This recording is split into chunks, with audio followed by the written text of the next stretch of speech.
Well, namaste and welcome back. And thank you for everyone who's joining us for our Virtual Advocacy Forum 2022. Hopefully you got the chance to see our earlier panel discussion or fireside chat with Dr. Vikram Sampath. Well, now we have a very exciting panel for you that's going to be discussing combating genocide denial with active remembrance. And we're very pleased to have an esteemed panelist group with us today. And moderating that panel is Dr. Rajiv Pandit. As a native of Kashmir, Dr. Rajiv Pandit has been active in the leadership of numerous organizations that advocate for Kashmiris, including serving as a board member of the Indo-American Kashmir Forum and the Hindu-American Foundation. He has led multiple briefings for the U.S. House and Senate, and in 2019, he co-led a delegation of Kashmiris to meet Prime Minister Modi during his U.S. visit. As medical director of the Kashmir Overseas Association, he was recognized for leading his organization's efforts to reduce the impact of COVID-19 in Jammu and Kashmir. Dr. Pandit, the floor is yours. Thank you, Samir. As I'm sure many of you can relate, the tragedies our community has suffered is often diminished and outright denied. Unfortunately, this phenomenon is not unique to the Hindu community. So today we have gathered an esteemed panel of leading advocates to discuss how they have combated denial and the steps their organizations have taken to promote and active awareness. Joining us today, standing with us is National Director of Special Projects, Peggy Shapiro, Executive Director of the Armenian National Committee of America, Aram Hamparian, writer and political commentator, Sunanda Vashisht, and human rights activist, Dr. Richard Benkin. We will be putting their full bios, because they have amazing credentials and accomplishments, in the chat shortly. Thank you all for being with us here today to share your perspectives on securing acknowledgement and combating the denial of the Holocaust, the Armenian genocide, Kashmiri ethnic cleansing, and the Bengali Hindu genocide. We'll also have some time at the end for audience Q&A, and we'll try to take as many questions as we can. So please enter any questions in the Q&A function at the bottom of your screen. A friendly reminder that today's presentation cannot be recorded, shared, or otherwise disseminated in whole or in part without the expressed consent from the Hindu American Foundation. So let's begin our discussion. Peggy, I'll give the floor to you to begin. Thank you, Dr. Pandit. I'm honored to be on the panel. As you can see in my bio, both my parents were Holocaust survivors. And I want to tell you about a friend of theirs who's also a Holocaust survivor. Her name was Erna Ganse. And she came to the United States packed with heartbreak of the past and hope for the future. That's all she had. She was a mother. She worked full time.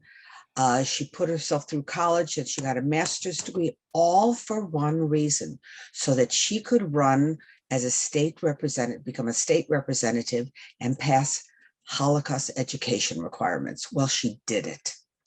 Her work resulted in making Illinois the first state in the country to mandate Holocaust education.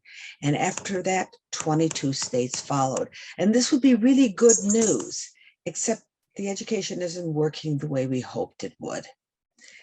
September of 2020, there was a first ever survey of 50 states on Holocaust knowledge among millennials and Gen Z. Nearly 2/3 of the young adults were unaware that 6 million Jews were murdered in the Holocaust. Also troubling is about half of the same population have seen Holocaust denial or distortion posts on social media. This campaign to deny and distort the Holocaust isn't new. It started, in my memory, with Professor Arthur Butts. He was a professor of electrical engineering at Northwestern University, not history, but he was a Holocaust denier. And his book, The Hoax of the 20th Century, caused an uproar because it denied the Holocaust. It's now in its 25th printing. Who are these deniers? Well, they're not historians. Most of them aren't even like him, an engineering professor. They're just peddling themselves as looking for historical truth rather than merchants of bigotry. The most famous is probably David Irving, who was in a trial for his Holocaust denial, and he holds no university degree at all. It used to be fringe, this denial, but it isn't anymore. online today, you have Holocaust denial. It's moved beyond that circle and moved beyond the extreme right to sort of cross all ideological spectrum. And I ask myself, why do they do it? In the beginning, people may have done it because they didn't want to accept the historical co-responsibility for the Nazi era crimes. Maybe they supported fascism in Germany or other countries, and maybe they participated in various degrees in the Nazi apparatus. These people chose to deny and then pass their views on to their biological or spiritual successors.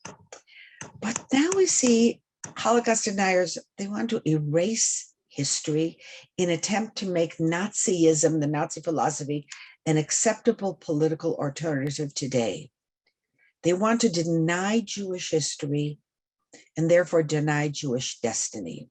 Mahmoud Abbas, PA leader, Palestinian Authority president, wrote his dissertation claiming that Zionists were partners in Nazi crimes. And this public thesis was reprinted in 2011. Iran, well, in an interview with 60 Minutes over the weekend, Iranian President Raisi denied the Holocaust again and again and again. In 2015, Iran sponsored a Holocaust cartoon contest.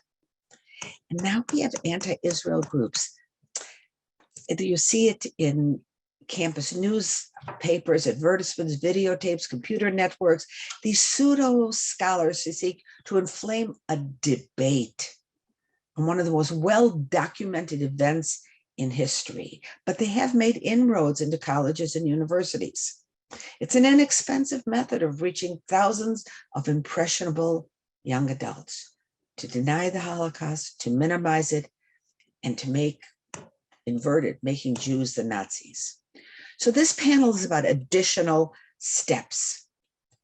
We don't want to engage in a pseudo debate that's based on the old anti-Semitic tropes, but we want to recognize them. These tropes of dehumanizing, demonizing, alleging the myth that there's a Jewish conspiracy or Jews are controlling the media and all government institutions. And how do we do it? Well, there's one thing we're working on now and have been for a number of years, and that is the International Holocaust Remembrance Alliance definition of anti-Semitism. Because anti-Semitism is something sometimes difficult to recognize. It manifests itself, it changes. It used to be religious because we didn't accept someone else's idea of God. Then it was economic, that we were capitalists or that we were communists.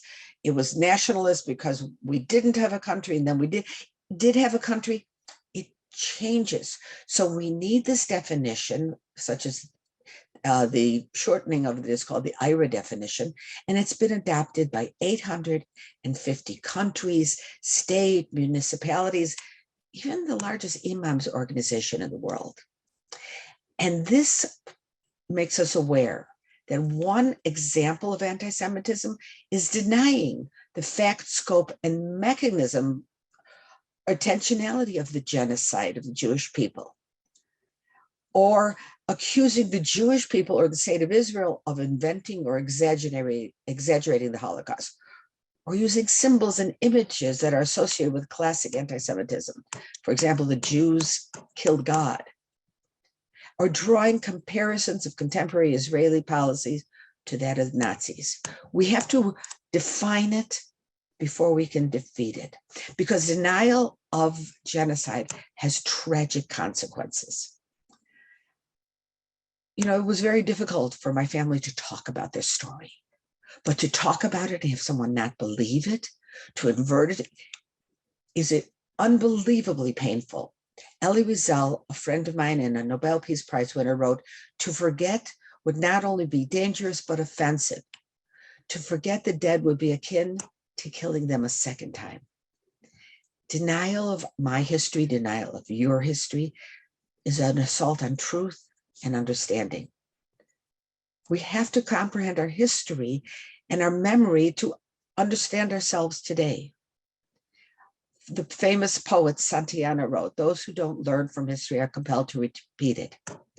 And on the entrance of Yad Vashem in Jerusalem, that's the Holocaust Memorial Museum, these are the words. Hitler was challenged, are you going to have a Holocaust? The world will stand up against you. And he said, who, after all, speaks today of the annihilation of the Armenians? He understood, and we should too, that forgetting one genocide is a green light for those who want to perpetuate another. Thank you. Thank you, Peggy, for that heartfelt note. I was really touched by what you were saying, what you said about are the consequences, that they're very tragic of denial, and how important it is to have a living definition of anti-Semitism, and that how important it is to work with educational systems. But I also wanted to get your take on how important, because you do a lot of interfaith work with Stand With Us, the role of faith communities in advocating for active remembrance and combating genocide denial.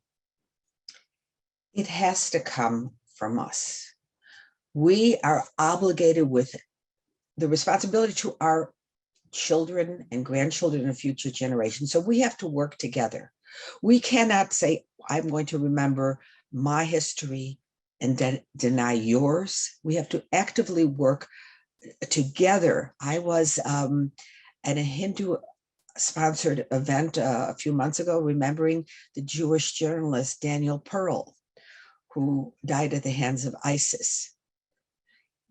We have to help each other remember. We have to support memory. We have to support education about our histories. If not, we don't do justice to our children. We're not giving them the world that we want to give them.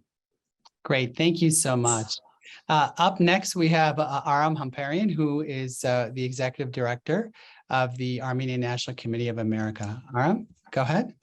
Well, thank you so much. I want to thank Peggy for her wonderful remarks, very, very insightful, inspirational. I'm going to pull back a couple of steps and offer a thought here, which is that remembrance in and of itself, I think, is a moral issue. We have a moral obligation to remember. And within the Armenian world, for example, our remembrances take place in our churches, among our families. We light a candle, we say a prayer, we mourn and grieve. It takes, I think, a thoughtful analysis to decide whether that remembrance should cross into the civic space. When does it become a political issue, right? The very fact that something is denied doesn't automatically mean that it needs to become a policy priority. But in our case, we felt that it did. I think in many of our cases, it does. And I think this is worth considering. So the genocide of the Armenians denied by Turkey, in our view, represents a threat to the remaining Armenians. Every year we do a remembrance protest, in fact, at the Turkish embassy, and there's a group as large or larger than ours across the street who are supporters of the government in Turkey that dance and sing and literally celebrate. Israel Charney, great Holocaust scholar, wrote that the denial of the genocide is a celebration of those deaths and a reaffirmation of the right, a reservation of the right to reimpose those conditions, to continue genocide when the situation allows. So it's opening a door. It's a way of saying we did this before, we got away with it, we're lying about it, everyone knows we're lying about it because we'll do it again. So that's the ongoing threat. Makes it a political issue for us. Number one, it's a threat for others as well. The precedent of a genocide executed, consolidated, and denied with impunity represents a threat to all people. And I think in this, it doesn't just apply to the Armenian genocide, of course, it applies to all genocides that are denied. The world is a less safe place. It is a more dangerous place by virtue of the precedent Turkey, in this case, sets of denying a known case of genocide. The world is less safe. So that also drives us into the civic arena.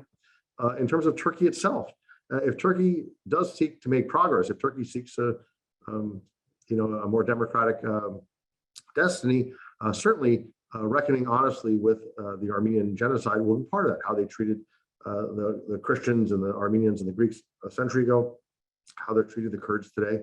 The reckoning with that is part of Turkey's progress if Turkey decides that it wants to make progress on those issues.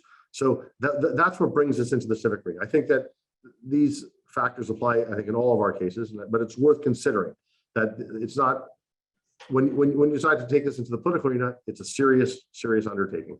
And it's contested space. In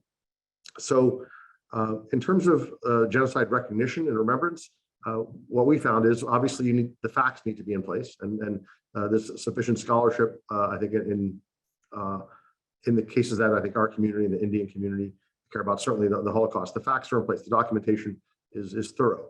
That's number one. Number two, applying those facts to the law, the genocide convention, right? That's the second step of it. And the third is the politics of it. And the politics is where it gets very, very difficult.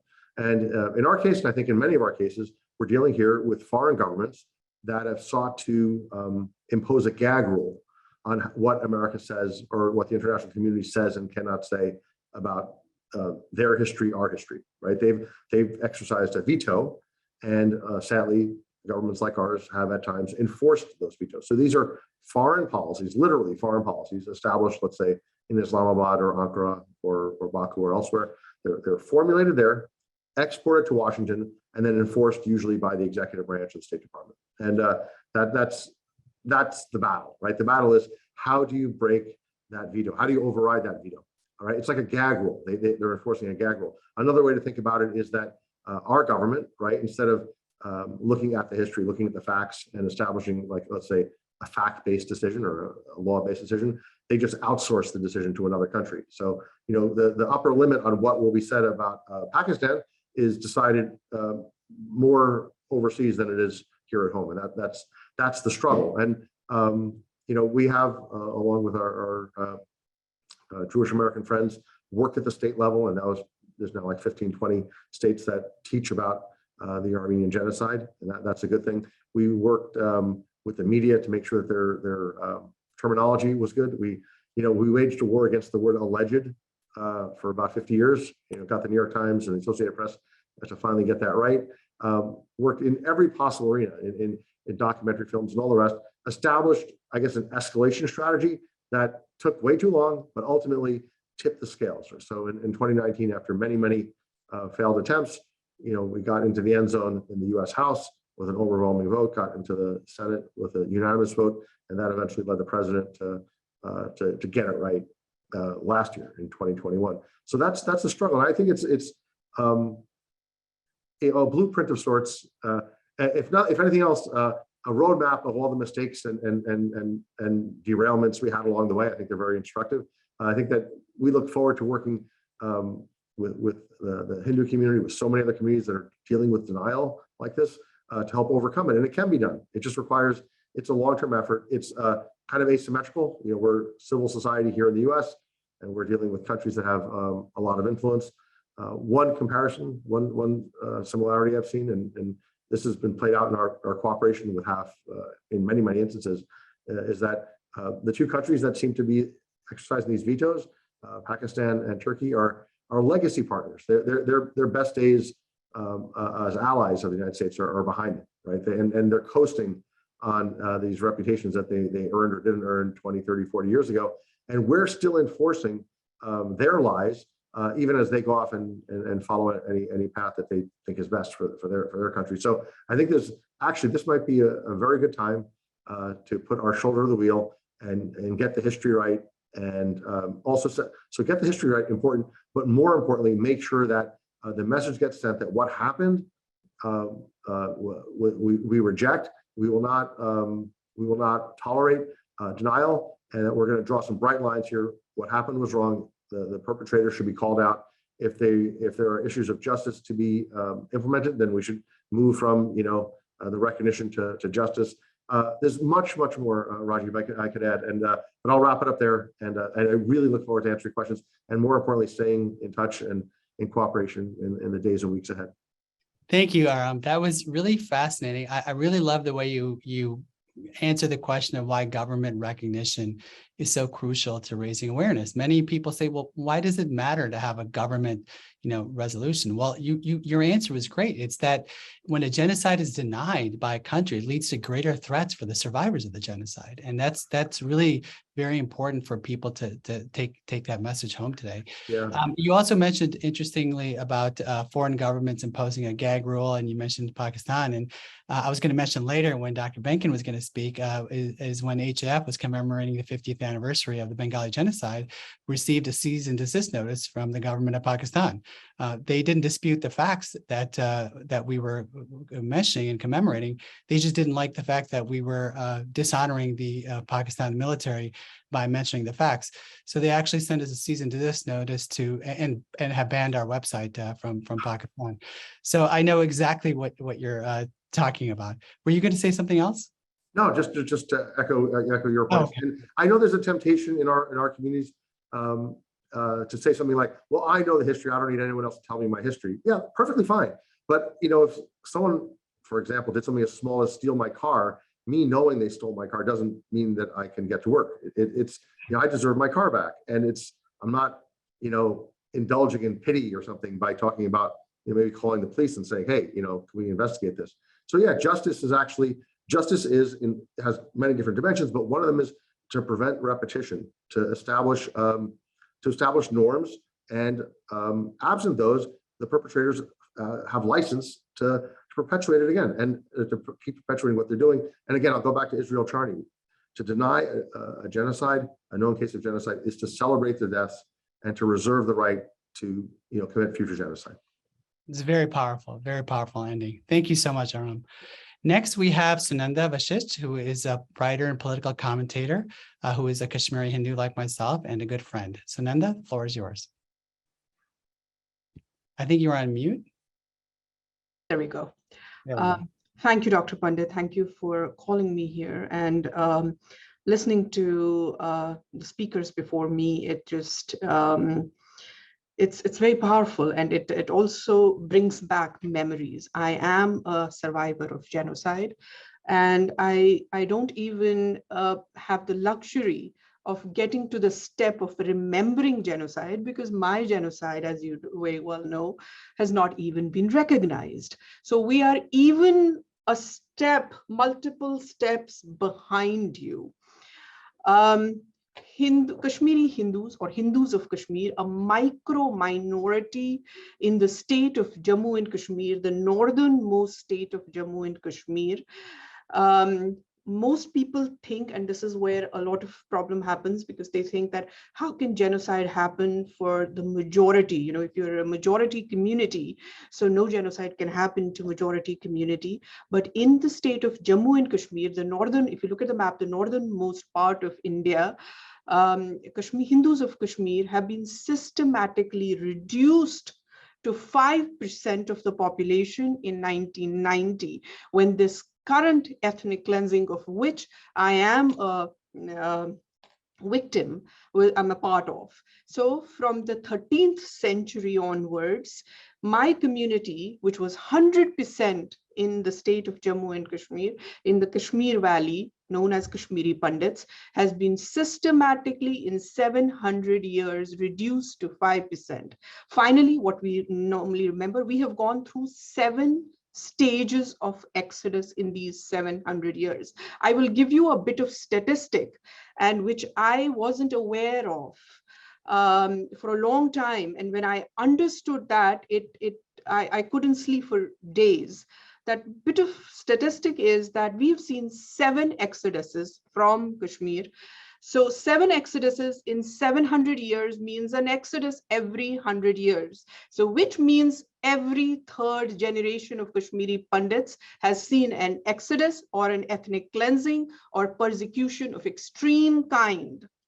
So when you think of every 3rd generation, it sort of opens up the kind of persecution my community has gone through. We have denial. Our denial is very strange, because our denial, we have been denied by the Indian state as well, our position, our genocide, which is a only continual genocide in the world, because all other genocides happen and they have ended. Our genocide has not ended till now. So we've been given nomenclatures. For the longest time, we were given the nomenclature of Exodus. 1990, when the final, this current ethnic cleansing happened, of which we are still talking about. In 1990, when my community was ethnically cleansed, we were given, in Indian state still calls us migrants. In the official communication of the Indian state, you will still see that we are listed as migrants. Migrants, to my mind, is migratory birds who migrate on their own will. My community never migrated on their own will. So we have been fighting for basic things like nomenclature. We have been fighting to be recognized as refugees in our own country. We have been fighting to be recognized as internally displaced people, but we have not reached anywhere so far. So remembrance is a further step for us. We still have to get people to recognize our continual genocide.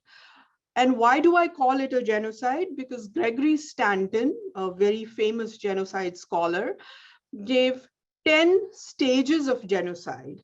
When you read that, he gave, and I don't have time to recapitulate everything, but he gave 10 stages of how you can identify a genocide. And the 10 stages are classification, symbolization, discrimination, dehumanization, organization, polarization, preparation, persecution, extermination, and the last stage is denial. We have gone through all 9 stages of this from 14th century onwards. Also, the definition of genocide that has been accepted by United Nations, the 5 lists that we have been accepted, we follow.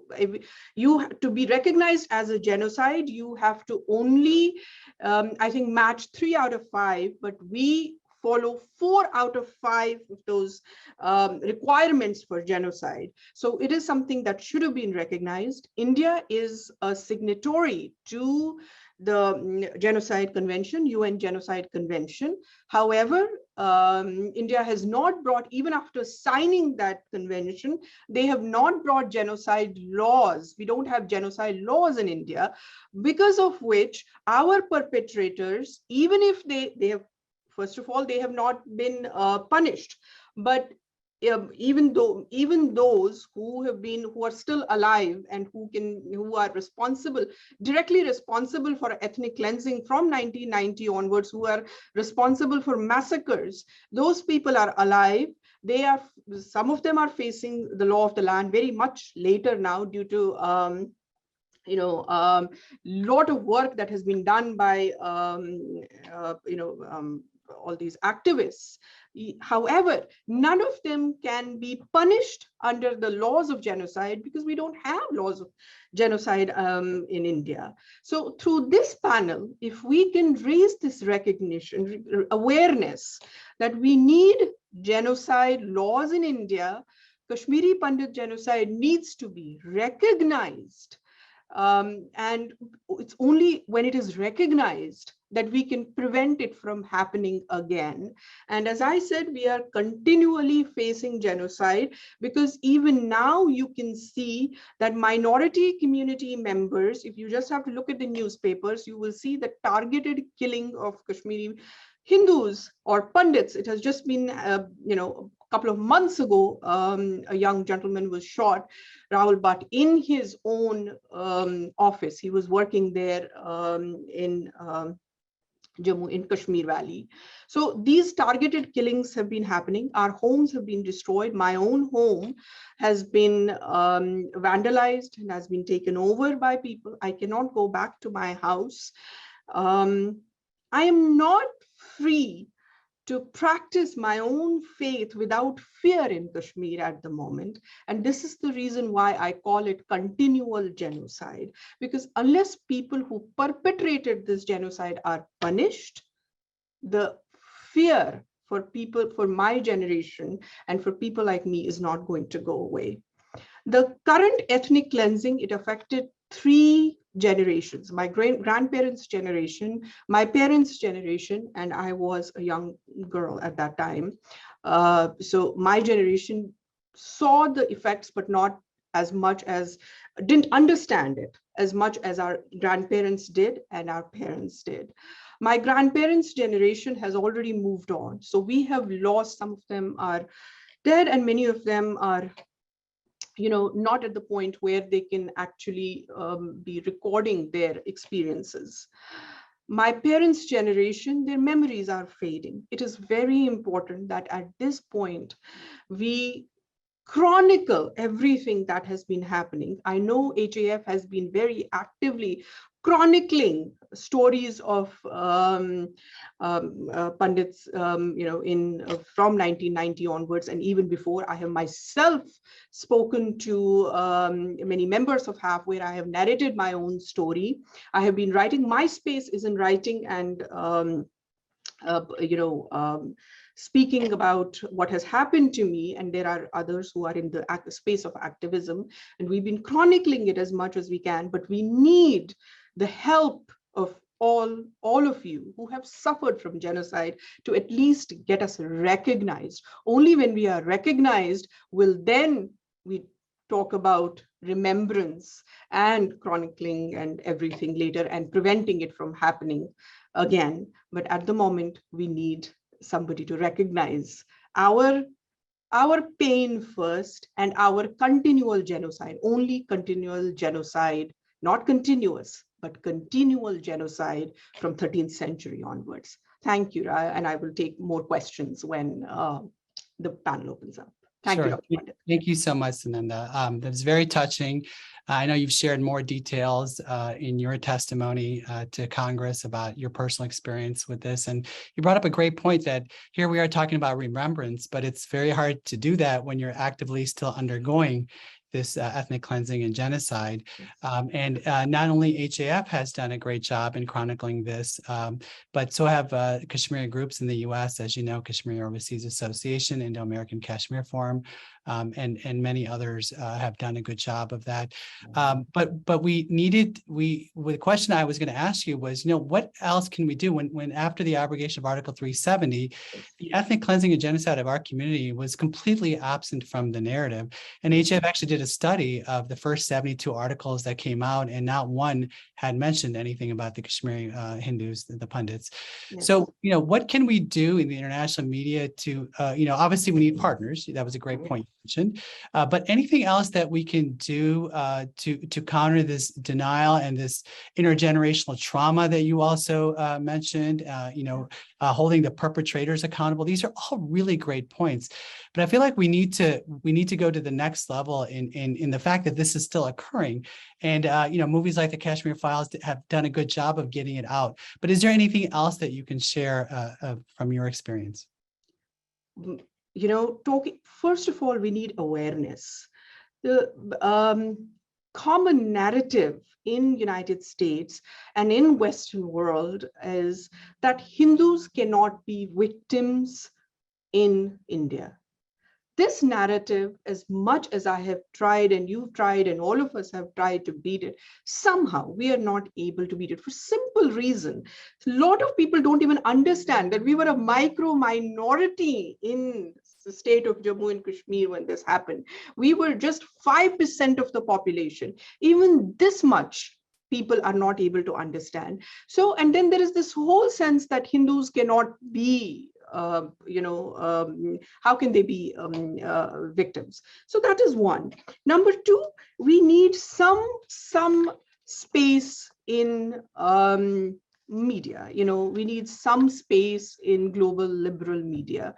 Liberal media has always supported minorities. Liberal media has always supported victims of any kind of persecution. But somehow when it comes to Kashmiri Pandits, they never ever take our side. They never ever present a story from our point of view. Even when Kashmir Files was going on, you know it very well, Dr. Pandit, that when any of us wanted to write a review of what we were feeling, none of the major newspapers or magazines would publish it. They did not want to talk about any, and Kashmir Files, the movie, it opened, it was after 32 years that an accurate story of our genocide and of our ethnic cleansing was being showed in popular cinema. And popular cinema, as everyone knows, is so powerful. It can reach to so many people. We can do tons of these conferences, but the impact of popular cinema is, I don't have to tell any one of you. So when that movie came out, and for the first time we saw our story on the big screen, and it made so much impact, and when we wanted to write our story, not one newspaper, not one magazine was ready to talk about us. Not one magazine is ready to give our side of the story. So we need to do the two things. The internet has democratized the space. As you see right now, we don't need anybody to broadcast us. We are broadcasting ourselves. So we need more of this. We need to talk about this. Social media is our best friend. It can be used for our space, which I have done. I have spent a lot of time in digital journalism, in digitally using that force, because there is no, there are no gatekeepers here. So at least we can use social media. Yeah, your point is great. Media is really important. That's how we get our story across. We need more friends in the media, and yes, you're right. Social media is a platform that we can jump on. Yes. Thank you so much, Sunanda. I want to finish up our panelist discussion with Dr. Richard Benkin, who's a very hardworking human rights activist, to share his experiences. You're on mute. Okay. How about now? Yes. Good? Yeah. Okay. Thanks very much, Rajiv Ji, and Samir Ji. I know you're listening as well. Aram and Peggy in particular did a great job of telling us that each one of these genocides, regardless of who the victims are really part of the same whole cloth. Whether it's Kashmiri Pandits or Jews or Armenians, we can't ignore one and then say that's not it, but this other one is important. They're really all part of the same cloth, and I think that's hopefully something that comes out of this, a recognition that we're all in the same boat together. So thank you, Peggy and Aram, for that. And along those lines, I find it rather interesting that here I am, a Jewish man who lost a good deal of family in the Nazi Holocaust, who grew up and ensconced with the Holocaust history and Holocaust survivors. And it's been a very big part of my life. It's touched my life in very basic ways. And here I am, though I'm not here to talk about that genocide. I'm here to talk about what's happening to Hindus and what's happening to Hindus in Bangladesh, because I've been fighting that on the ground for a little more than a decade and a half. And so I find the fact that here I am, kind of, hopefully my presence doing that is a very good example of the fact that, yes, we all must be aware of that these things are all tied together. How can I say what I want in very quick time? So going back to that, when I was a child growing up in the decades immediately after the Holocaust, I was struck by something very early on in my education. The Nazis weren't the real problem. Oh, sure, there's a very special place in hell for them, but they weren't the real problem. They couldn't have done it by themselves. The biggest problem for what happened, because of what happened, and you can apply this to all of these genocides, there were all those good Europeans who closed their shutters so they didn't have to see their neighbors being dragged away in the night, who drove the locomotives, the trains, to the death camps, or maybe who made the decision at the Bermuda Conference that the US and the UK wouldn't do anything about the Holocaust, that winning the war was what they would do. And I think that's the essence of what this panel is about. What are we doing? What are we not doing? And I want to talk about Bangladesh. Someone mentioned, I know we talk about the Bengali Hindu genocide of 50 years ago, but quite frankly, almost from the day of its birth, Bangladesh has continued the work that Pakistan started on its Hindu community. There's so many pictures that come in my mind of things that I've seen over the years there. It might be that child, that young girl, whose parents tried so desperately to push her away so she wouldn't tell me what happened to her, but who eventually strong enough to push them aside and tell me how she was gang raped by the same people who threw her family off their small plot of land. Perhaps it was the Bangladeshi officials, one of whom, one home minister, he and I almost came to blows, actually, where he denied that there was any problem for Hindus in Bangladesh. Or maybe it was a night in Dhaka I met with 3 Hindu members of parliament who tried to tell me why it was okay for them to be silent about this when every day they could stand up in parliament and have a voice for their people. But what's important is, what are we going to do about it? And I think with the Bangladeshi Hindus, what we're seeing is a difference than what some of the previous speakers have mentioned, because over the years I have seen a change. When I started, people denied that anything happened with it going on with Hindus in Bangladesh, or that 50 years ago was focused on Hindus.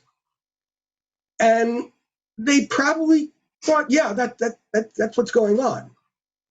Today, and I talk with a lot of people in Washington about this, pretty much everyone you talk to, especially if you talk to them off the record, will take, yeah, they know it's not good for Hindus in Bangladesh. These aren't just fairy stories, as the Bangladeshi government likes to say. They say they are. So we have that kind of genocide education. Also, on the legislative front, I don't know how many people know this, but in 2020, between the presidential election and the inauguration of the new president and Congress, during a time of terrible bipartisan separation in the United States, the Senate unanimously passed, and the House almost unanimously passed, separate resolutions condemning blasphemy resolutions, in which Bangladesh was called out specifically. Only Bangladesh, Pakistan, and I think maybe Russia were called out in these resolutions.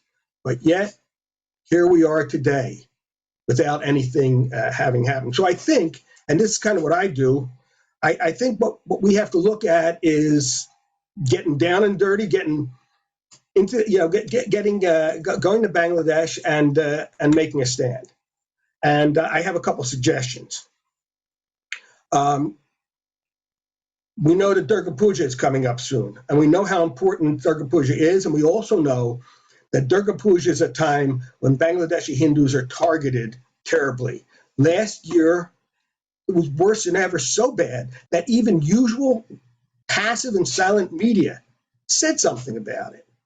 Hey, that's great, but I think they sent a worse message to Sheikh Hasina and her crew, because what they did, they wrote an article, an opinion piece, and then they went away. They did nothing about it. They never followed up. So again, they were telling her, just as all these other perpetrators were told, that you do what you want. No one's really going to stop you or stand up against you. Durga Puja 2022 is coming too soon. But I expect during Durga Puja 2023, we lead a delegation of Hindus and at least one Jew from the United States. I know I have a group in India that wants to do this as well, and anywhere else, who will come to Bangladesh and stand with Hindus, particularly in the villages or in places where there was horrendous violence, like in Kamala last year, will stand with them and observe the puja with them. I think that's very important, because not only is it important that they know that they're not alone, it's important that the world see what's going on, because in fact, if we send all these people there, it will make some ripples. And then it's up to us to make sure that we do more than just 1 or 2 articles or opinion pieces in the paper. So I know I've talked to HAF about this before, so I know we're thinking about it in the past. Talked about it in the past, but the pandemic kind of made it problematic. But that's something I know I'm going to do, and I know my my allies in India are going to do as well. And so I think that's one of the things we can do. Another thing we can do as Americans, people don't know this, but the Bangladesh's economic miracle over the last several years was totally dependent on us. On us. If we don't support it, it doesn't happen. Why? Bangladesh's economy is inordinately dependent on one thing, and I think we all know it, and that's the export of ready-made garments and textiles. And who's their number one customer? Consumers here in the United States. I think last year Germany kind of inched above us, but that was the pandemic year in a sense. The United States is constantly done. Now, if we stop buying that, I don't like to use the word boycotts, but I know I don't buy them. You know, if we each decide, I don't think I'm going to support ethnic cleansing, they're going to take notice. Second thing that we do for them, Bangladesh gets more than any other country in the world for sending UN peacekeeping personnel. And who provides the funds that they put in their coffers? We do. The United States funds a larger part of it than any other country. I don't think China sometimes breaks into double digits by going up to 10%, but essentially that's it. That's it. We are the funders. And I think that's another area where we can make some noise. In fact, I can tell you from my personal discussions when I was in Dhaka during the 2007 coup, I'm going to have to wind up here, that this was one of the reasons why the military moved in 2007. Anyway, I'm willing to answer questions, talk, but the idea, what are we going to do about it? Because the best thing we can do is prevent a genocide before it happens, or at least stop it while it's happening. Thanks very much. I love the way you ended like a true activist. You're putting it out there. First week of October, you want to go there, and you want to make sure that Durga Puja doesn't become another atrocity of killings for Hindus in Bangladesh, as well as the economic assistance that we provide the country. So we have a lot of cards we can play if our community is galvanized to put pressure on both the Bangladesh government as well as the U.S. government that benefits economically from its trade with Bangladesh. Thank you so much. I'm going to open it up for questions. We already have received a few. We only have about 13 minutes left.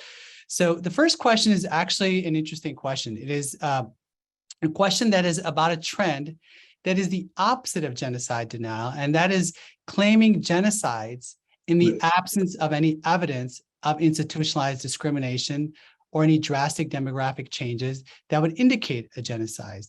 This is particularly true in the prevailing narratives about India and Israel being perpetuated among some activist circles, and shockingly by some well-respected human rights scholars and even mainstream media.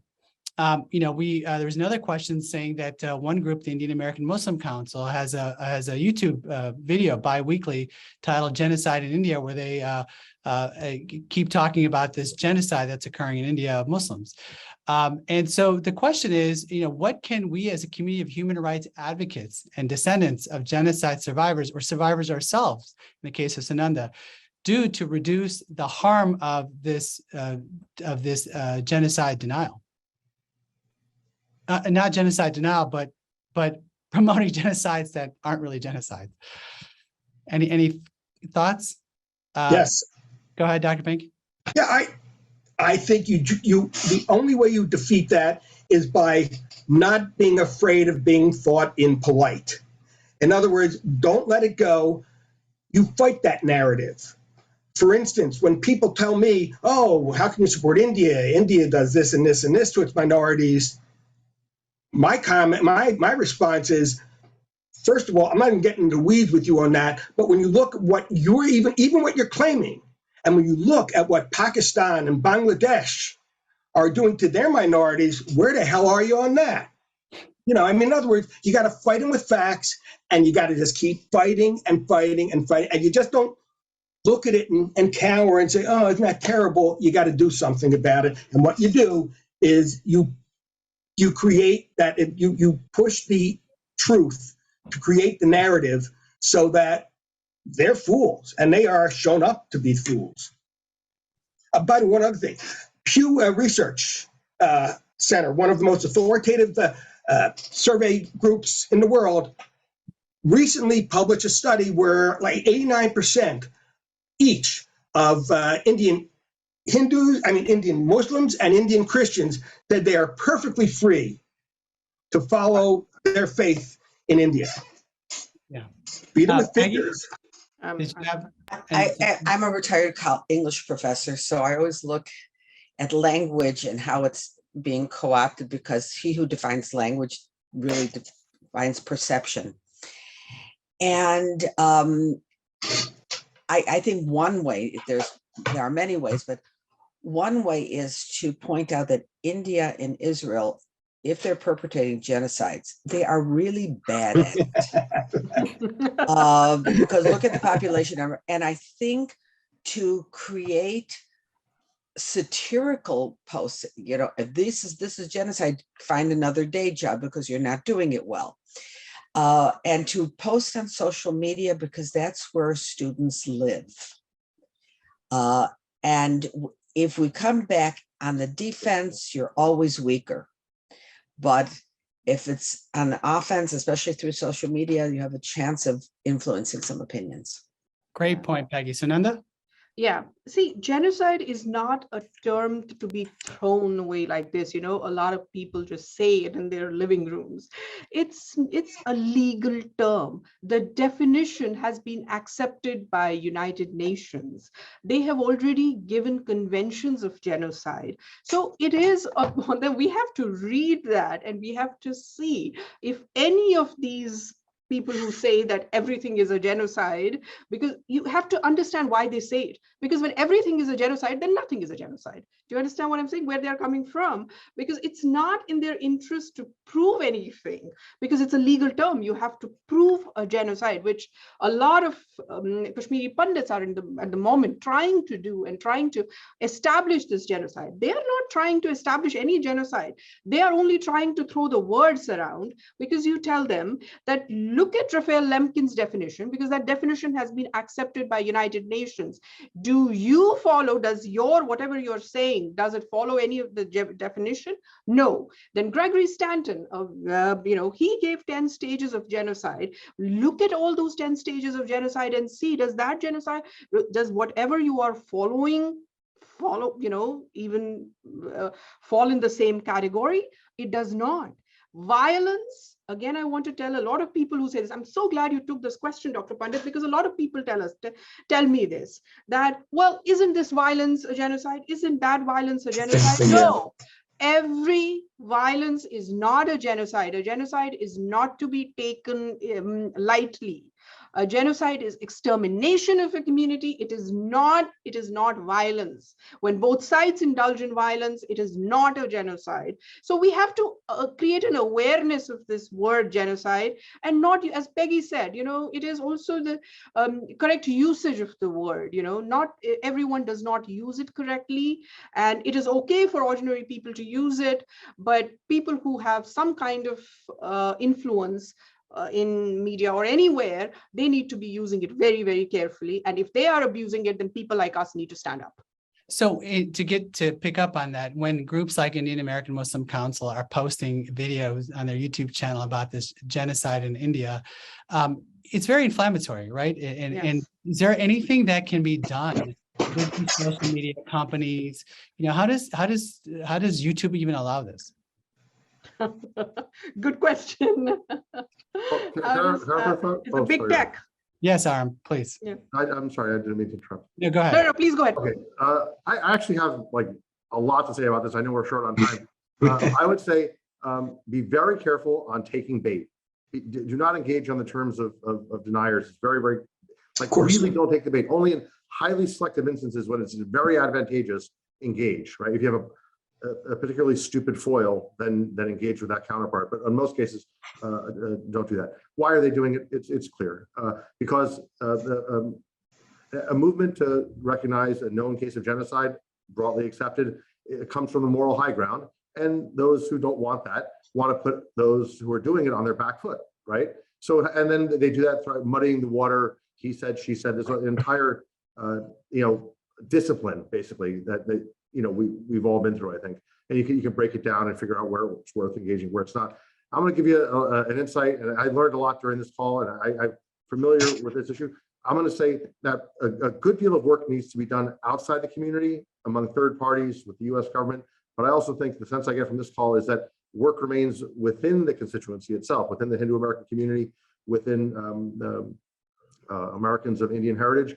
I get this. Here's a test. Here's the litmus test I would apply if I was a member of the community. I would say, are there 15-year-olds, 18-year-olds, 22-year-olds, 25-year-olds who view this as a burning issue, not because their parents and grandparents care about it, but because they think that it's an issue that will impact their future and their children's future? If there is a forward-looking dimension to this, the kids and the young people will adopt it as their own.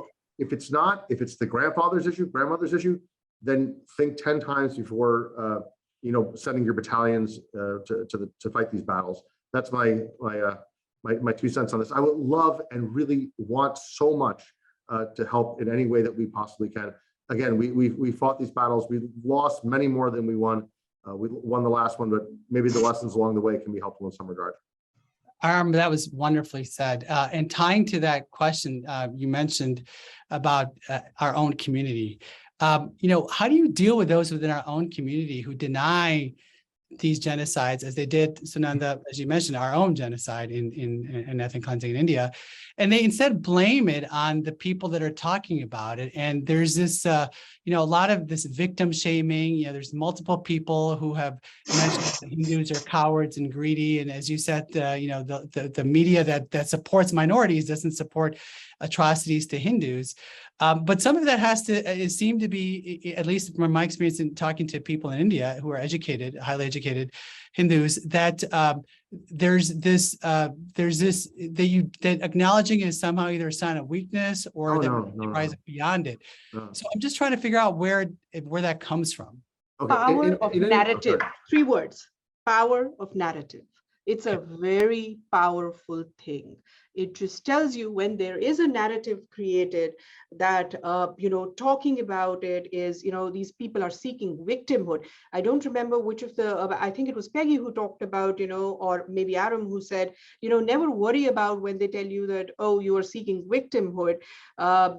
When my car is stolen, and that's how it is. I think he gave that excellent example. It is not asking for victimhood. It is actually asking for justice.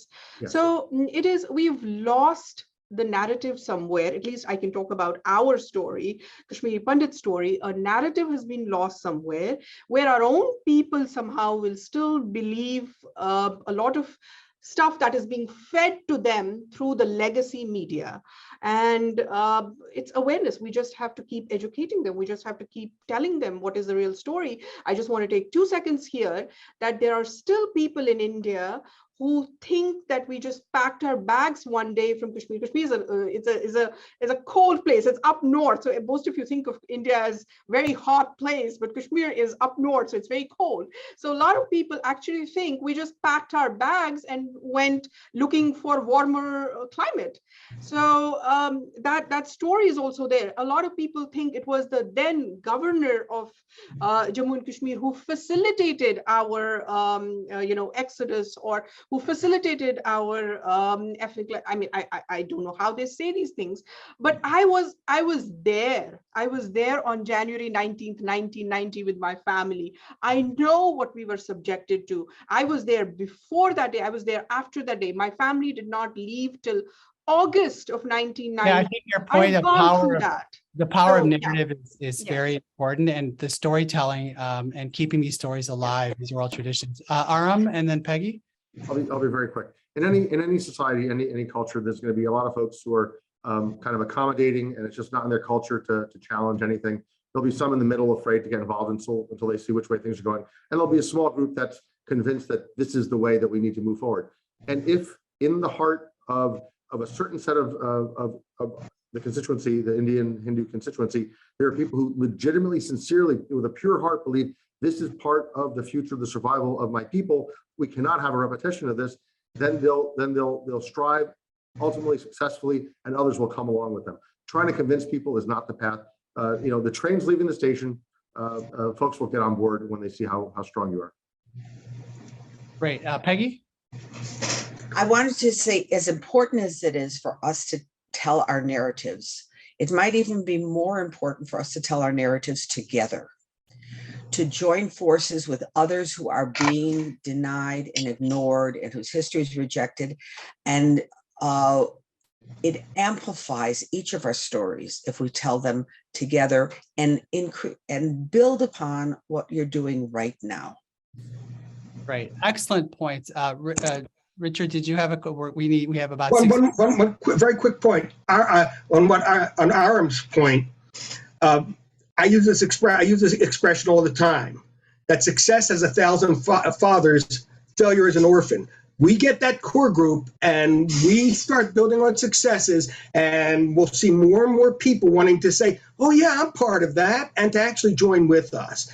And yeah, so I think that's, we don't have to worry about getting billions of people behind us. We just have to have enough of a core group that can bring those successes. Great point. This was, for such a sad topic, for such a heavy topic, all of you have been very energizing and inspiring. And I know the people that are listening are going to be as inspired as I am to continue this. And I take your challenge, Richard, about Durga Puja in Bangladesh. I want to thank you, all of the panelists, for an excellent conversation on combating genocide denial and offering insight on what steps we as Hindus can take to ensure that these tragedies do not become lost. I want to thank all of you, the audience, for joining us today. We will now take a short break before our next panel, which is called Women's Rights or Human Rights, which will begin in about 14 minutes at 2:45 p.m. Eastern Time.